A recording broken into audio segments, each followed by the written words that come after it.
Welcome to part 15 of the 2018 NFL Draft in Review. Today we will be taking a look at the 2018 Oakland Raiders draft class, which begins really an era in the Raiders organization that has resulted in the team being where they are today in a very poor situation. During this season, we had a bit of a power struggle go on at general manager, which John Gruden ultimately won, ending up installing a yes man the final season, who committed some of the worst drafts that I have seen in recent memory.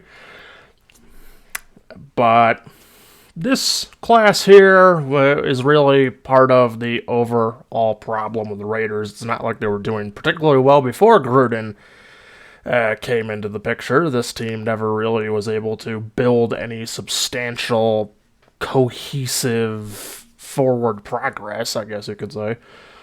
And this has most recently been blamed on quarterback Derek Carr, but I would almost put money on you that the Raiders are going to be even worse now that Carr is no longer with the team. So this brings us to the 15th selection, starting offensive tackle Kolton Miller. And Kolton Miller's probably been, I would say, damn near the best draft pick the Raiders have had in about 5 years now. So we'll now go over here to a bit of a lucky break. Usually I don't find that much for offensive linemen, but we actually got a reasonably good film study here. So let's start this off. When you analyze the tape, it is safe to say the 26-year-old left tackle has ascended into one of the league's most dominant players at a premium position. Last year, only 4 tackles were graded higher than Raiders' Kolton Miller. And in today's video, we are going to look into the nitty-gritty details of what makes Miller such a terrific player. I'm going to jump right into it by discussing Kolton Miller's pass blocking abilities. In my opinion, one of the things an offensive tackle has to be good at is anchoring down. Really set the edge so that your quarterback can feel protected, you can step up in the pocket, and deliver the throw downfield. And that is very true. Pretty much the number one thing that I will look at with offensive tackles is how do they hold up against pass rushers? How do they hold up as that competition bar rises? Sure, a guy can do really well in, like, for instance, say the MWC conference in the Mountain West in college football, because down there, the best team you're going to be playing is not going to be anywhere near as good as teams in the SEC. So when on those rare occasions that they do have to play those top-end pass rushing prospects, how do they do? If they can hold their own, that's usually where I'll say that a guy is actually, belongs in the NFL and has a pretty good shot. But if you're, say, a offensive tackle for a unit like Alabama, and you're getting blown by from guys that are from, like, the Big Ten, the Pac-12, that's where I say, this guy doesn't look as good. He's getting beaten by guys that he should be pretty routinely just trashing. So, and Kolton Miller does a good job. From the few times that I see the Raiders play, it's usually not, the pressure on the quarterback, the pressure on the run game. It's usually not coming from his side of the offensive line. It's usually coming from the other side of the line, and we'll see the player responsible for a good bit of that the past couple of years. Not too soon after this. An argument could be made that Kolton Miller is one of the league's best pass blockers on a per snap basis. And the statistics kind of back that up, as you guys can see on the screen. Yeah, this is just absurd. He superior pass blocking snaps to the other 3 guys. All these guys are considered to be pretty damn good. They, except for Rashawn Slater, have a significant experience advantage on him. He allowed more sacks than Trent Williams, but less than Slater and Bakhtiari. But that's on a superior play count. That quarterback hits per 1,000 snaps that this guy has pulled up as a statistic. This is the sort of rare advanced statistic that I actually like, because it does actually show you that this guy is doing well. There's no bullshit here. There's a lot of advanced statistics going around sports right now that's just like, why the fuck does this matter? There's cherry picking to make a player look better, and then there's actual stats. I would say that's one of them. And like I said, that's less hits per 1,000 snaps than Trent Williams, Rashawn Slater, and David Bakhtiari. That's pretty damn good. These are 4 of the best offensive tackles in the NFL at the current moment. Colt Miller would technically give up less sacks or quarterback hits than the other 3 guys on the screen. At the same time, Miller was one of the highest graded pass blockers in the entire league last year. But what is it about Colt Miller's pass blocking that allows him to rank so high? Does he do something different than other players? Well, technically no. But I do want to show you guys some of the advanced things he's put out there on tape and just kind of break these down. I'm going to start off with this first play. Now, on this play, you're going to see Uchenna Nwosu, who's a really good football player. Nwosu I talked about yesterday. Now, he doesn't slip on a rock or trip or something like that. What's actually happening on this play is Colton Miller is intentionally putting him down. Colton Miller uses what we call a snatch and trap move. It is an advanced move that offensive linemen use to counter defensive ends that are going to either use the long arm technique or the bull rush. And in this play specifically, he is countering the bull rush by Nwosu. You can see Nwosu get both of his arms up. He punches Colton Miller right into his chest, is trying to extend those arms. At the same time, while all that happens, Colton Miller gets that left arm of his, punches down on the right arm of Nwosu, snatching him forward and putting him into the dirt. That's such a great move right there by Colton Miller. And the interesting part of it is this isn't the first time we've seen him utilize this move. Take this clip right here against the Indianapolis Colts. Colton Miller does the same exact thing to this defensive end. He is going to snatch and trap this defensive end. Now, the big difference between this play and the last play is in the last play, Nwosu was trying to bull rush Colton Miller. In this play, this defensive end is trying to long arm Colton Miller.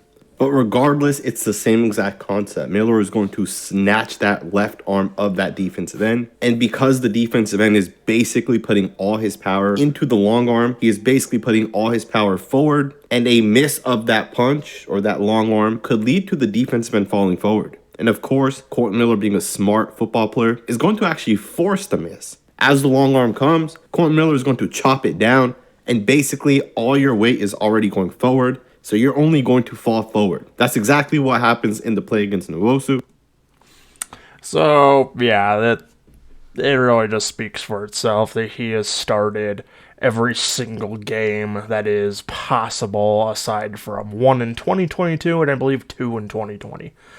He has started every game he's played in. So that's pretty significant. He is a good piece to have, but he's probably going to get the Joe Thomas treatment now. He is going to be probably a bright spot on a stretch of particularly bad Raiders teams. And, well, frankly, the Raiders deserve this. They have made such an absolute mess of everything that you could potentially fuck up. They haven't drafted well. Their free agent signings haven't been particularly good, if not distractions, in the case of Antonio Brown. Yeah, the coaching hires, it's basically just been one guy that wasn't that good after another. Jack Del Rio, John Gruden, and now Josh McDaniels. All 3 of these guys were pretty much just overrated, frankly douchey coaches. So, and now they've obviously gone ahead and decided to blame their quarterback for this, and I applaud Derek Carr for saying, well, you gave me a no-trade clause, so if you want to stab me in the back, well, guess what? You can't trade me. You get nothing for me. That the fan base was never grateful to have him. The organization never wanted him. I am glad that the Derek Carr with the Raiders thing is finally over. The Saints might screw him even harder, but at least it won't be the Raiders doing it anymore. At the very least, Saints fans appreciate a good quarterback.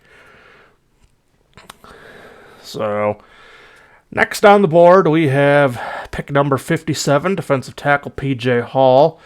And I'm actually a little surprised this guy didn't turn into an absolute monster in the NFL, but this kind of goes back to what I was saying about talent versus competition level. P.J. Hall did very well with Sam Houston State, but that's not really, exactly the biggest college or biggest conference, wherever it is that they are slid into the picture.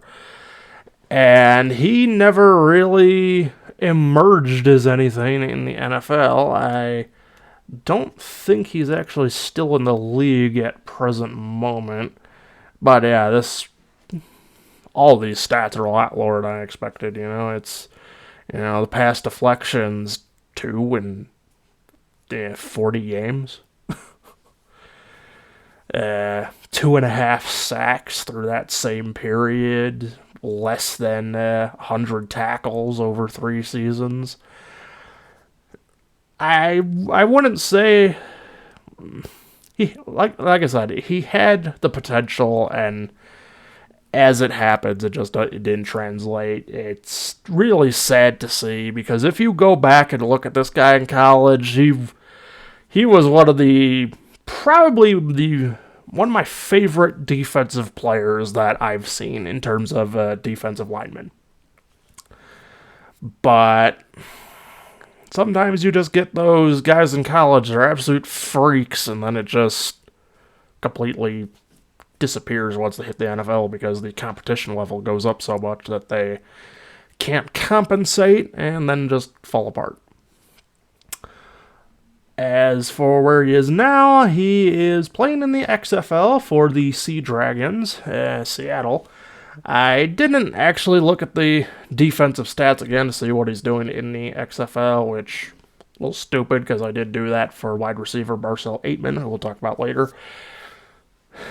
But I wouldn't necessarily say he's done in the NFL, but he's going to have quite the uphill climb to get back, I would say.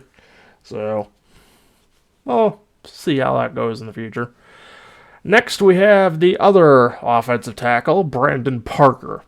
And Parker appears to be the general starter here. I believe he had some... I believe in 2020, I think it was, they tried to push Alex Leatherwood ahead of him, and that didn't really work too well. But it's not really like he works that well either. So we'll now come over here to kind of a low lights thing, and we'll pretty much see immediately the problem in this Raiders offensive line. Is it time for the Las Vegas Raiders to... Now, over here on the right side, we have Brandon Miller, and I'm pretty sure right next to him is Alex Leatherwood, so that's context here. Alex Leatherwood is a very much maligned player, overdrafted, not very good. So just keep that in mind as we see the play. Bench right tackle Brandon Parker. Is it time for them to roll forward with a guy like Jermaine Illuminor? That's what... Now, to a degree, this is a bit of Leatherwood and a bit of Parker.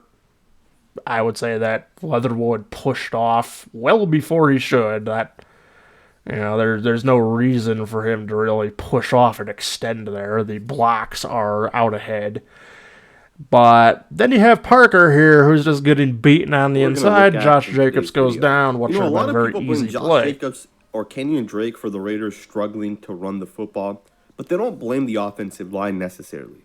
Take this play as an example. You're going to see that Alex Leatherwood and Brandon Parker are going to double team number 72, and basically Brandon Parker has a backside block. He has to cut off number 72. And this is the bread and butter of the zone stretch that the Raiders like to run. If you guys watch this play, the defensive tackle is going to do a pretty nice job shooting to the inside. But Brandon Parker has to take a better angle. Brandon Parker has to be able to get to the inside of number 72, no matter the angle number 72 decides to take. Leatherwood's going to get off of 72 and get to the next level, and Brandon Parker has to get his helmet to the inside. Because of the fact that Parker can't get to the inside, you're going to see that Josh Jacobs, had Parker got to the inside, would have had a huge gain right through the middle here between Leatherwood and Andre James. Sometimes it's just one guy to really ruin a play, and in this case, it's Brandon Parker's guy that blows this play up. I mean, look at every other block on the field. If Brandon Parker makes this one block, there is literally no defenders left. Every single guy would have been blocked in this play specifically. These are the types of plays that the Raiders have to get better at. Brandon Parker has to get better. Check this next play out. Brandon Parker is going to be going one-on-one against Micah Parsons. Now, Micah Parsons is a special football player.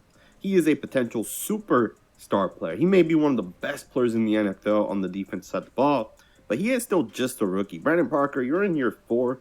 You have to be able to contain number 11. On this play, Parsons is going to go upfield and then just come back to the inside on a speed move.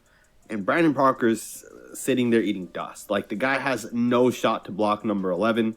And Derek Carr takes a hit at the end of this. And to me, that's what gets me, right? This was a quick throw. Like, there's no reason for Brandon Parker to get beat so quickly. Like, there's literally no one else even close to Derek Carr. Every other guy is stopped. And here it is, Brandon Parker getting blown up by a rookie. And Derek Carr taking a hit. Man, we can't have this. Brandon Parker is a veteran. You got to do a better job in pass protection. Here's the issue that I have with Brandon Parker. He's always going to just vertically set. He doesn't utilize any other moves. Like, you can easily jump, set, and go at Micah Parsons, punch him in the chest, and slow him down. Because in this play specifically, I want you guys to think about this. Watch as Derek Carr catches the ball. The second Derek Carr has the ball and is able to finally get the ball up to make a pass, Parsons is almost already in his face. Like, think about this. Parsons is in Derek Carr's face at this point. Bryan Edwards is like 4 yards past the line of scrimmage. Zay Jones right here is like 5 yards. Like, Derek Carr hasn't even had a chance to read the field. And Parsons is already blowing up Brandon Parker, which is forcing Derek Carr to have to scramble, get out of the pocket, and kind of just throw the ball up to Hunter Renfrow, which isn't a terrible job by Carr, right? Like, Hunter... Like I said, that is the sort of thing. That's why I say Derek Carr is not to blame. You know, I remember that, I think it was either a little before this, might have been a little bit after, I'm not entirely sure, but the Raiders had one of the better offensive lines in the league, and they blew it up. You know, trades, free agency, I think one guy retired. But they blew up an offensive line that was keeping Derek Carr on his feet, and Derek Carr had an MVP level season with that offensive line. Now you bring in this, you sustain it, you remove any semblance of a defense worth a fuck. You bring in weapons, but then pair them with an offensively play calling a play-calling, mentally challenged coach like Josh McDaniels and John Gruden before that. And you have an offense that can't utilize its weapons because it's not utilizing their strengths. You know, you're waiting for them to do things that they're not very good at doing. You have an injury to Darren Waller this past year. You've got a run game that, yeah, Josh Jacobs can have these monster games, but there's no consistency there. You know, it's like, well, what is Derek Carr supposed to do? The most basic fact of professional sports is that you cannot win by yourself. This is true in basketball, where the starting team is much smaller, just 5 players. You know, sometimes you have a 6th, sometimes even 7th player that's pretty good. But if you only have that one good player, you know, look at Michael Jordan before Scottie Pippen and Dennis Rodman showed up. You know, look at Luka with the Mavericks right now. It's gotten a little better now Kyrie Irving's there, but still, you know, go through endless examples of you can't win by yourself, and that's the league that requires the least amount of players to win. You know, the NFL, it's pretty much the exact opposite. This is probably the American sport that requires the most players to win. And Derek Carr, with a handful of other guys, have been trying to drag this team on their shoulders, weighed down by morons in the front office, coaching staff, and a bunch of just mediocre, substandard players like Brandon Parker. You know, it's... do they really think that upgrading at quarterback, if they even can... let's not forget the fact that Derek Carr was the first decent quarterback that the Raiders have had since Rich Gannon. It's just building on the assumption that somehow you can get better by just burning everything to the ground. And in the Raiders' case, they built so poorly that they probably can get better by doing this, but it's still going to trigger a rebuild that shouldn't have happened.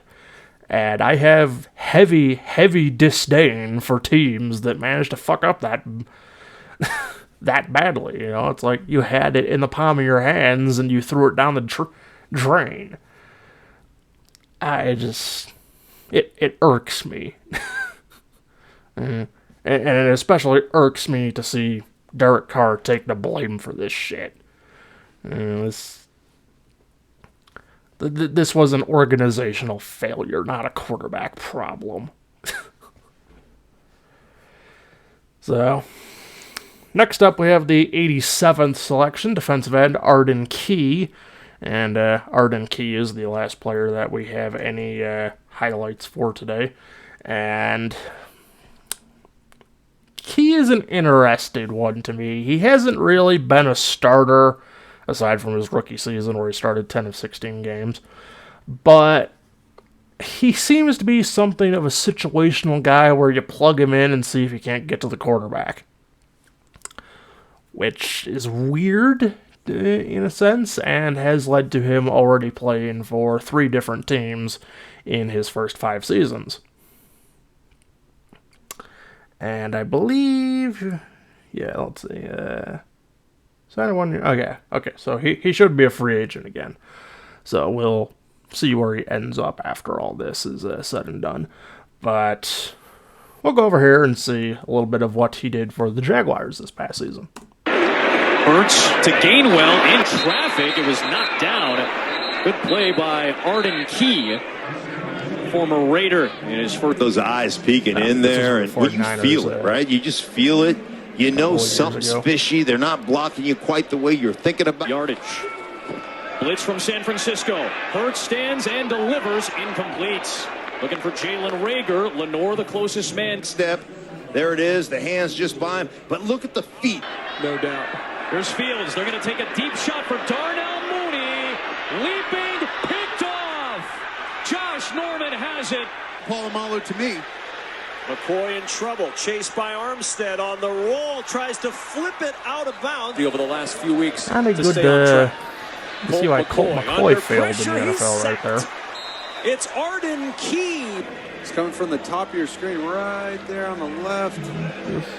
And make on the tight end. Those are tough matchups for tight ends, but Darnell Daniels had his hands full. Stafford under fire, and he's going to be taken down.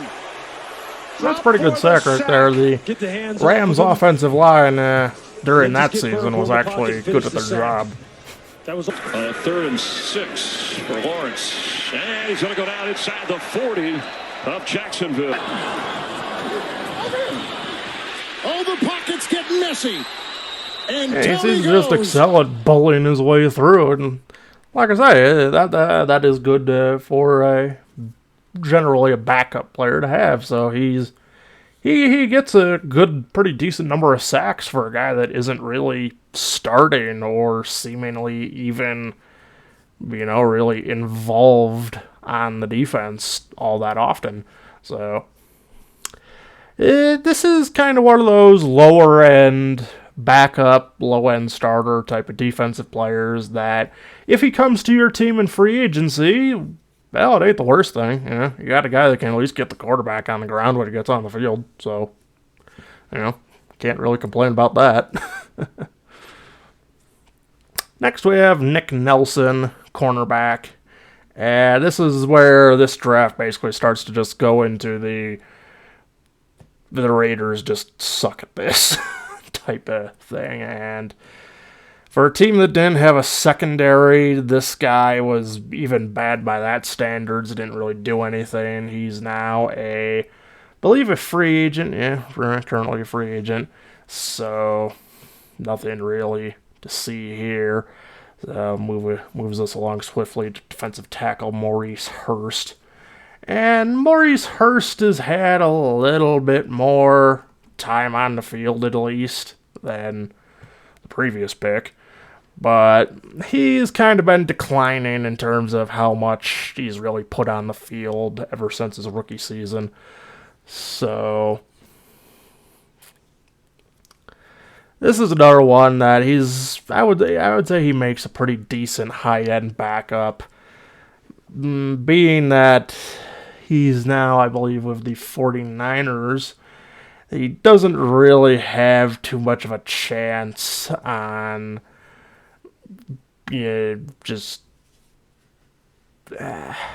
what's a good word for it? He doesn't have a very good chance of being a starter in this team, especially after the torn bicep ending his season last year. So he'll be a free agent. Not sure if he's going to be resurfacing. He might, but I'm not too sold that we're going to see too much more of Maurice Hurst. And that just brings us down into the last couple of selections. Punter Johnny Townsend. And this is honestly just kind of amusing to me of a guy can't stay in the NFL at a position like punter. I'm just I'm just kind of surprised by this. Because you've got a starting role going and managed to blow it. I'm just baffled. I don't get it. So, I believe this is another player who's actually since then gone on to the XFL. He's now the punter for the Orlando Guardians, I believe.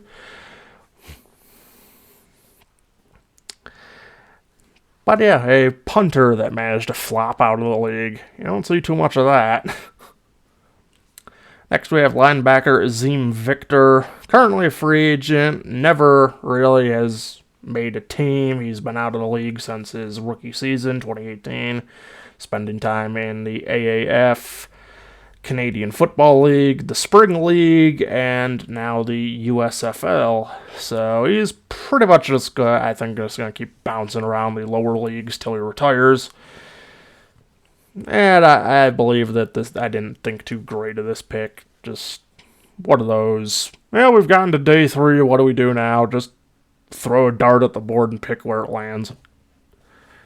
Teams that do that tend to not be that good, just saying. And finally, we have wide receiver Marcel Aitman. And Aitman didn't do very much in the NFL. 20 catches, 270 yards.